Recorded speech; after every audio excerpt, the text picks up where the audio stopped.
इस वक्त की बड़ी खबर सिकंदराबाद के एक इलेक्ट्रिक बाइक शोरूम में लगी भयानक आग। ऊपरी मंजिल में मौजूद अफराद जान बचाने की खातिर खिड़कियों से नीचे कूद पड़े।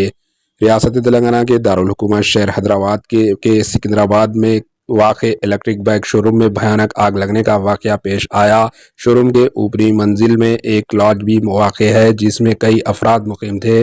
बताया गया है कि आज रात आग इमारत की ऊपरी मंजिल तक पहुंच गई, जिसके बायस लॉज के कमरों में मुकीम अफराद जान बचाने की खातिर खिड़कियों से नीचे कूद पड़े। इस वाक़े में 5 अफराद शदीद जख्मी हो गए, जिनमें दोनों की हालत तशवीशनाक बताई जा रही है। इन्हें इलाज के लिए गांधी हॉस्पिटल मुंतकिल कर दिया गया है। मुकामी नौजवानों ने लॉज में मुकीम मस्जिद अफराद को बाहर निकालने में मदद की, जिनके चेहरे धुआं से काले हो गए थे। लोग जान बचाने के लिए पाइपों के जरिए नीचे उतारते देखे गए। इस हादसे में दम घुटने से भी बाज़ अफराद मुतासिर हुए हैं। 2 अमवात की भी इतलात है, ताहम फौरी इस तस्दीक नहीं हो सकी। मज़ीद तहकीकात जारी है। इस खबर की इत्तला पाकर मिनिस्टर श्रीनिवास यादव ने वहां पर पहुंचकर हालात का जायजा ले रहे हैं। Bureau report AHN news.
AHN news को लाइक करें, शेयर करें और सब्सक्राइब करना ना भूलें।